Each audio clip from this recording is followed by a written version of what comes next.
ओम नमः शिवाय। श्री स्वस्थानी देव्यै नमः।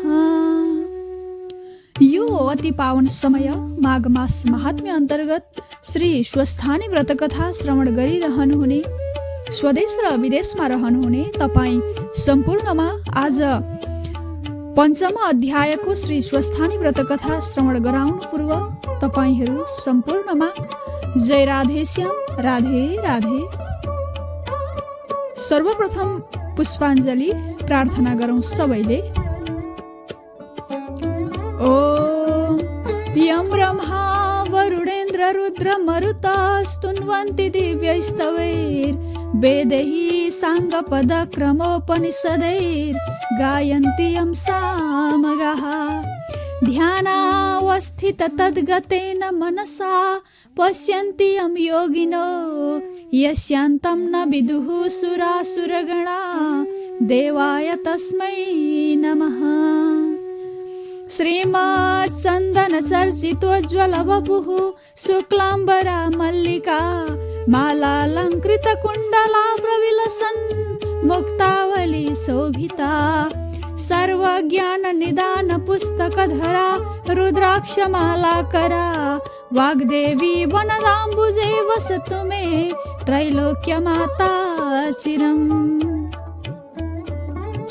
मुखं करोति वाचालं पङ्गुं लङ्घयते गिरिं यत्कृपातमहं वन्दे परमानन्दमाधवम्। नमो भगवते तस्मै व्यासायामिततेजसे यस्य प्रसादात् वक्ष्यामि नारायणकथामिमां। नारायणं नमस्कृत्य नरं चैव नरोत्तमं देवीं सरस्वतीं व्यासं ततो जयमुदीरयेत्। साष्टाङ्गं नमनं कृत्वा स्वस्थानीं परमेश्वरीं कथां सुधोपमां देव्याः श्रुत्वाभीष्टफलं लभेत्। श्री स्वस्थानी परमेश्वर्यै नमो नमः। प्रार्थना पुष्पाञ्जली अर्पण पश्चात अब हामी कथामा प्रवेश गर्दैछौँ।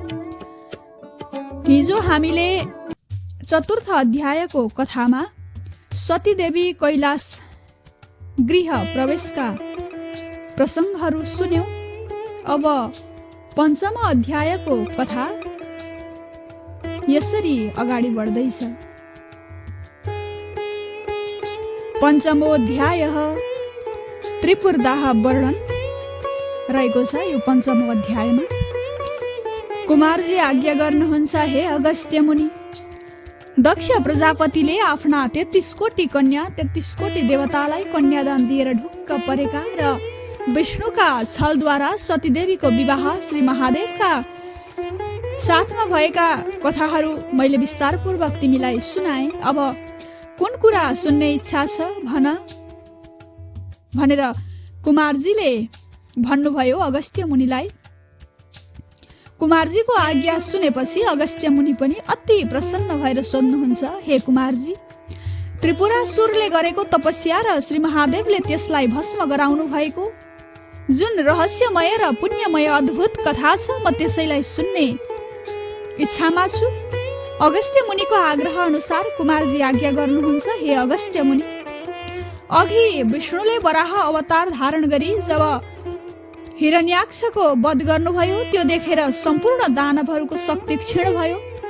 ती दुखी भएर खेद गर्न लागे। त्यसै बेला मय नाम गरेको दैत्य अफसोस गर्दै विचार गर्न लाग्यो, कामदेव नहुँदा रतिको जुन अवस्था भएको थियो त्यस्तै शक्ति क्षीण भएको मयले घोर तपस्या गरेर ब्रह्मालाई प्रसन्न गराई अमरत्व अथवा कहिल्यै पनि नमर्ने वर माग्ने इच्छाले तारकासुर र विद्युत प्रभ नामका आफ्ना 2 साथी सहित भएर हिमालय गयो। त्यहाँ ती 3 दैत्यले पुष माघका जाडामा तपस्या गर्दथे। वैशाख जेठमा मरुभूमिमा गएर पञ्चाग्नि तापेर तपस्या गर्दथे अनि साउन भदौ खुला नाघीमा रहेर तपस्या गर्दथे। यसरी तपस्या गर्दा गर्दा 10,000 वर्ष बिते। तिनका शरीरको हड्डी र छाला बाहेक अरू केही पनि रहेन। तिनीहरूको यस्तो कठिन तपस्याबाट सन्तुष्ट भएका ब्रह्माजीले दर्शन दिएर आज्ञा गर्नुभयो, हे दानवीर हो, तिमीहरूका तपस्याबाट खुसी भएर वरदान दिन आएको छु म, के इच्छा छ माग। ब्रह्माजीबाट यो आज्ञा भएको सुनेपछि ती दैत्यहरूले बडो हर्ष मान्दै साष्टाङ्ग दण्डवत गरी दुवै हात जोडेर बिन्ती गरे, हे कमलासन, हे पितामह,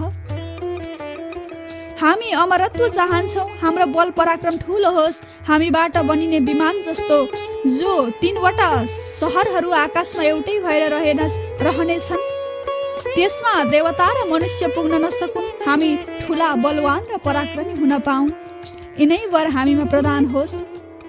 मयादि दैत्यहरूले मागेको वरदान सुनेपछि ब्रह्माजी आज्ञा गर्नुहुन्छ, हे दानव हो, अवध्य वरदान त म दिन सक्दिनँ, मृत्यु नहोस् भन्ने वरदानलाई छोडेर अरू जे मागे पनि दिनेछु, फरक पर्दैन। ब्रह्माजीका यस्ता वचन सुनेपछि मय दानव भन्दछ, हे प्रभु, मैले आकाशमा बसाइने 3वटा पुर एकै ठाउँमा रहने छैनन्, ती अलग अलग रहनेछन्। जब 10,000 वर्ष पुग्छ तब ती 3वटा पुरको मिलन आधा निमेषका निम्ति मात्र हुनेछ। ठिक त्यसै बखतमा एकै बाणद्वारा ती 3 पुरलाई जसले नाश गर्ला त्यही वीरद्वारा मात्र मेरो मृत्यु होस्। हे अगस्त्य मुनि, मय दानवको यस्तो निवेदन सुनेपछि तथास्तु भनी हाँसमाथि सवार हुनुभएका ब्रह्माजी आफ्ना लोकतर्फ जानुभयो। त्यस मय दानवले पनि जगतको नाश गर्ने मनसुवा लिएर आकाशमा 3 पुरको रचना गर्दो भयो। 3वटा मध्ये पहिलो फलामको, दोस्रो चाँदीको र तेस्रो चाहिँ सुनको बनायो। आकाशमा रहेका ती 3 पुर सुमेरु पर्वतका 3वटा सिंह झैं देखिन्थे। नाना थरीका आँखी झ्याल भएका अग्ला अग्ला महलका अटालीहरू, ठाउँ ठाउँमा सुनका पाताले मोरिएका राम्रा राम्रा ढोकाहरू बनाइए, ठाउँ ठाउँमा मोती, प्रवाल, मणिमाणिक्य आदि राखिए। अनेकौं रत्नहरूमा बिजुलीको जस्तै प्रकाश चारैतिर फैलिएको थियो। महलका झ्याल ढोकाहरूमा चित्र विचित्रका हीरा मोतीहरू जडिएको हुँदा त्यसमा चन्द्रमाको किरणको प्रतिबिम्बले झलझलाकार देखिन्थ्यो। नाना रङ बेरङका ध्वजा पताकामा लागेका मन्द मन्द वायुले फरफराउँदा अति शोभा पाउँथ्यो। विभिन्न कारिगरीको कृति झल्किने पंक्तिबद्ध महलहरू पनि रत्नै रत्नले जडिएका थिए। बाटा, गल्ली र सडकहरूमा पनि कलाकारहरूको सिप झल्किएको थियो।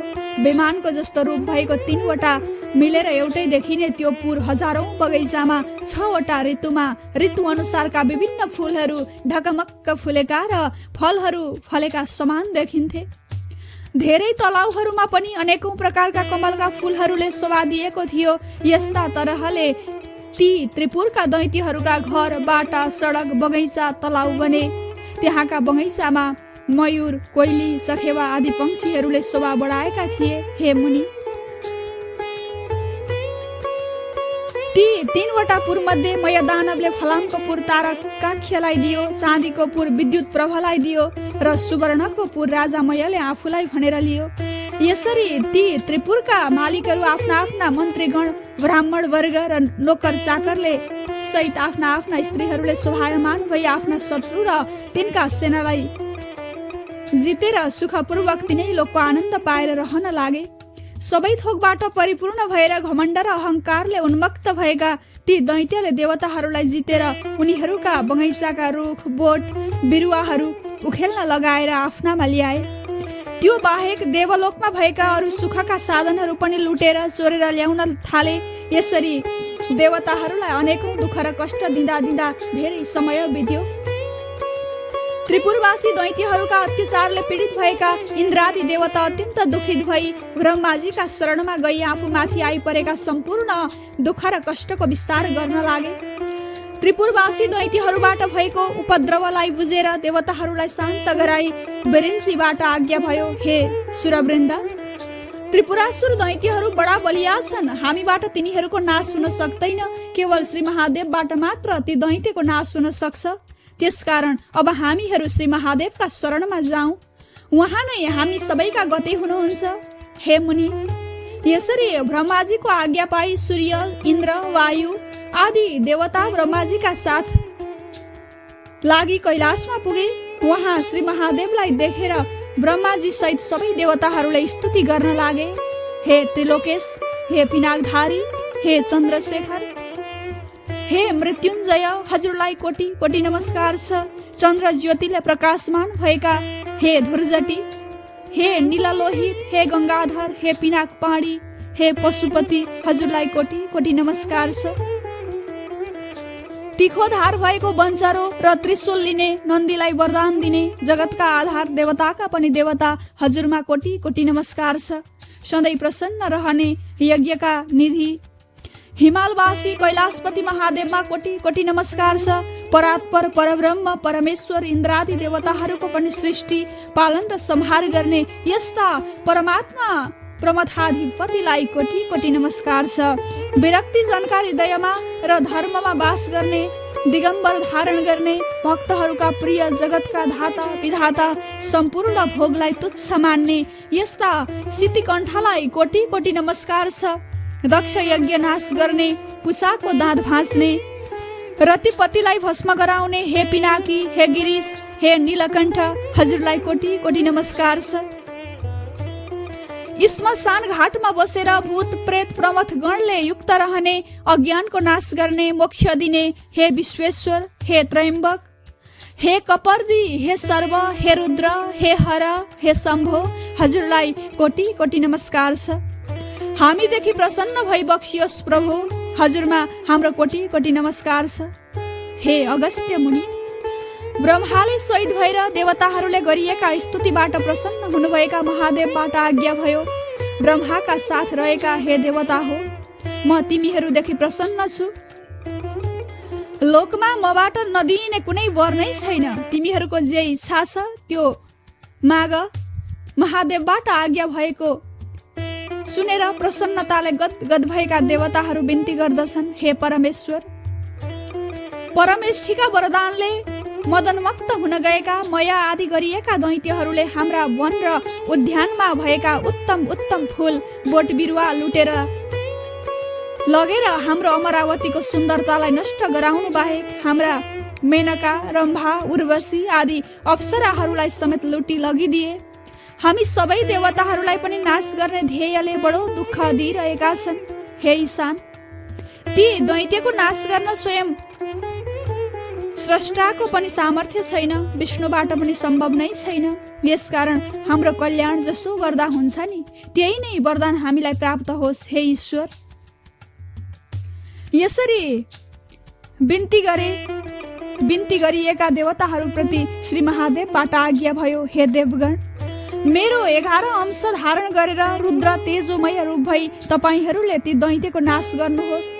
महादेवबाट यस्तो आज्ञा पाएका देवताले पुनः बिन्ती गरे, हे वृषध्वज, हजुरको तेजको 1000 अंशको एकै अंशको पनि हामी धारणा गर्न समर्थ छैनौँ। महेश्वरको तेजलाई धारण गर्नु त के कुरा, हेर्नसम्म पनि हामी सक्दैनौँ। हे व्योमकेश, हामीबाट ती दैत्यको कदापि हार हुँदैन। हे भगवान, हजुरबाट नै त्रिपुरासुरको वध होस्। हे भूतेश, तिनीहरूलाई ब्रह्माबाट वरदान मिलेको छ कि त्यो पुर बनिएको 10,000 वर्ष बितेपछि तिनै पुरको सम्मेलन आधा निमेषसम्मका निम्ति हुनेछ। जुन वीरले त्यसै समयभित्रमा नै एकै बाणले त्यो 3 पुर भस्म गराउला, तब तिनीहरूको मृत्यु होला। यसबाहेक अरू कुनै कारणबाट तिनीहरूको मरण हुन सक्ने छैन। हे विभो, यस्तो वरदान पाएका दैत्यहरूको नाश गर्न हाम्रो कुनै उपाय र सामर्थ्य नै छैन। हे रुद्र, हामी माथि प्रसन्न भई त्रिपुरासुरलाई नाश गरी बक्सियोस् भनी बारम्बार नमस्कार गर्दा भए।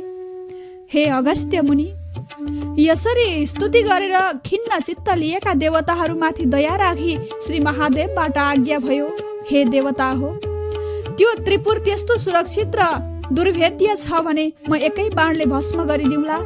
तिनै पुर भस्म गराउनका निम्ति दानवादीले रक्षित मयसँग लड्दा मेरो बल थाम्न सक्ने एउटा रथ ठिक पार्नुहोस्, जो हिमालय पर्वत समान हुनुपर्छ।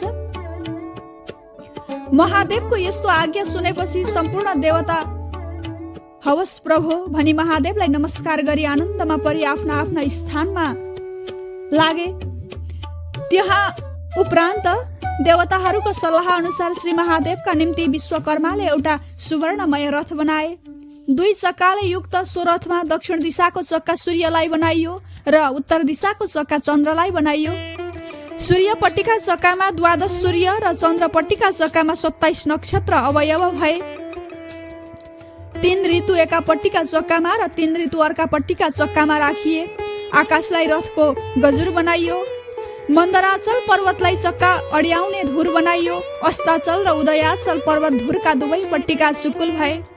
रथको वेगका निम्ति अयन र संवत्सरलाई बनाइयो। चार समुद्र रथका कुण्डली भए। गङ्गा आदि नदीहरू वस्त्र र आभूषणले सजिएर स्त्री रूप भई रथमा चौर लिएर रहे। रथ हाँक्ने काम ब्रह्माले लिए। ब्रह्मा स्वरूप ओमकार कोर्रा बनियो। छाताको रूपमा विन्ध्याचल पर्वतलाई लिइयो। त्यसको पार्श्वभाग मन्दराचल भयो। सुमेरु पर्वतको धनु र शेषनागको ताँदो बनाइयो। रथको घण्टा सरस्वती भइन्। भगवान विष्णु अग्निबाणको अग्रभागमा रहे। चार वेद रथका चार घोडा भए। तारागण जति ती घोडाका गहना बनिए। हे अगस्त्य मुनि, यो ब्रह्माण्डभित्र जति जति चिजहरू छन् ती सबै त्यो अनुपम रथका अवयव हुन गए। यसरी तयार भएको त्यो रथमा शशि शेखर शिव आई 10 दिशा कम्प गराउँदै आरोहण हुनुभयो। श्री महादेवका पार्षदहरू अघि पछि लागे। को भने शङ्कु, कर्ण, गणेश कुमार, चण्डेश्वर, गणेश्वर, नन्दी, भृङ्गी, रेटी, तुण्डी, भूत, प्रेत, पिशाच, योगाक्ष आदि आफ्ना आफ्ना अस्त्र साथमा लिई शङ्ख, भेरी, मृदङ्ग आदि बजाउँदै श्री महादेव माथि रङ बिरङ्गी फूल, अबिर र लाजा वर्षाउन लागे।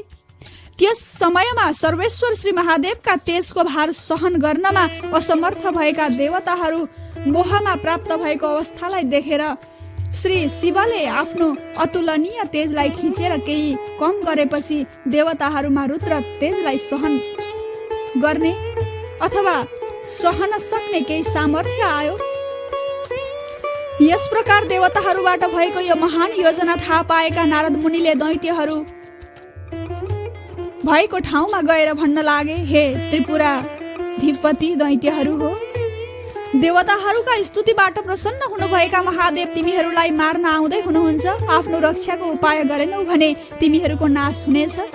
नारदजीका यी कुरा सुनेपछि आफ्ना साथी विदुनमाली र तारकाक्ष आदि दानवहरूलाई छेउमा बोलाएर नारदजीका मुखबाट भनेका कुरा मय दानवले सुनायो। यो सुनेपछि तारकले भन्यो, हे दैत्यराज, वास्तवमा देवताहरू मर्ने र हामीहरू नमर्ने छौँ। यो त्रिपुर अभेद्य छ। सम्पूर्ण देवता, किन्नर र गन्धर्व आदि जोसुकै आए पनि हाम्रो पुर अवध्य छ। शत्रु परास्त गर्न साम, दाम, दण्डभेद आदि अनेक नीतिहरू छन्। आइलाग्ने बलिया शत्रुलाई हामीले पराक्रम गरी दण्ड दिनु उचित छ। हे राजन, चिन्ता नलिई बक्सियोस्। तारकको यस्तो वचन सुनि विदुनमाली बोल्यो, हे महाराज, हामी धेरै बलिया छौँ। ती देवताहरूले हामीसित युद्ध गर्न सक्दैनन्। हामी माथि युद्ध गर्न आउने मूर्खको नाश निश्चित छ। यसमा कुनै शङ्का छैन भने हे राजन, हजुरबाट चिन्ता लिने कामै छैन। हामी सबै वीरतापूर्वक लड्ने नै छौँ र देवताहरूलाई जितेरै छोड्ने छौँ र हजुरले इन्द्रपद समेतको भोग गर्न पाइबक्सनेछ। त्यसपछि अघि हिरण्याक्ष र हिरण्यकशिपुले पाएका पदको समेत उपभोग गरी 14 भुवनकै स्वामी होइबक्सेला। विदुनमालीका कुरा सुनेर बार बार शिरकम्प गराउँदै मयले भन्यो, हे दानव वीर हो, जसै गरे पनि जसो भने पनि अब हाम्रो नाश हुने दिन आयो। हेर, कुनै पनि शत्रु बलि वा निर्बली जस्तो होस् त्यहाँ साम, दाम, दण्डभेदको नीति अपनाउनु पर्दछ। कुरा ठिक हो, तर हामीलाई समेत सृष्टि गर्ने सम्पूर्ण जगतका ईश्वर स्वयं महादेव नै आज हामीलाई मार्न आउँदैछन् भने अब हाम्रो उपाय छैन। मुडे बल र मूर्खाइले मात्र हुने केही होइन। हामीले त अब उनै परमेश्वर महादेवको शरणमा परेर दण्डवत गर्नु बाहेक अर्को विकल्प म देख्ने छोडिसकेँ। हामी युद्ध गर्ने ध्येयले मूर्खतावश रणभूमिमा पुग्ना साथ महादेवका दृष्टिपातले नै अवश्य भस्म हुनेछौँ। यसमा सन्देह नै छैन। ब्रह्मादि देवता पनि आफूलाई दुःख आइपर्दा जसका शरणमा पुग्छन्, जसले एकै पलमा सम्पूर्ण जगतको सृष्टि गर्न सक्छन्, संहार गर्न सक्छन्, जो भुक्ति दिने, मुक्ति दिने र जगतका कारण रूप छन्, तिनै महादेवसित बराबरी छु भनेर युद्ध गर्नु भन्ने सोच्नै नहुने कुरा हो। विधिहीन हाम्रो तपस्याले केही हुँदैन। जसका प्रभावले हामीले आजसम्म भोग गर्यौं यसैमा सन्तोष गरौं। हे दानव वीर हो, मैले भनेका यी कुराको विचार नगरी अझै पनि युद्ध गर्नमा उत्सुक हुन्छौ भने तिमीहरू सबै कालले प्रेरित भएका मात्र हौ। तारकाक्ष र विदुनमाली आदि दानवहरूलाई दानवराज मयले यति कुरा भनेको सुनि नारदले सम्पूर्ण दैत्यको संहारका कारण भई भने, हे महाराज मय, जब तिम्रो तपस्या सकिँदै गयो, भोग ऐश्वर्य टुप्पामा पुग्यो, यो निश्चय भएछ, तब संग्राममा अघि न सरी नपुंसकता देखाउँदै शत्रुका शरणमा जानुभन्दा संग्राममा मरेर मोक्ष हुनु उत्तम ठहरिन्छ। यो हुन लागेको महायुद्धमा यदि महादेवका हातबाट मर्न पायो भने उनकै प्रमथ गणका अधिपति हुन पुग्नेछौ। शरण पर्न गयौ र हार स्वीकार गर्यौ भने पनि देवताका भलाइका निम्ति महादेवले तिमीहरूलाई मार्नु नै हुनेछ। लडाईँमा जित्न सक्यौ भने तिनै लोकको सुख भोग्नेछौ, मर्यौ भने मोक्ष हातैमा छ।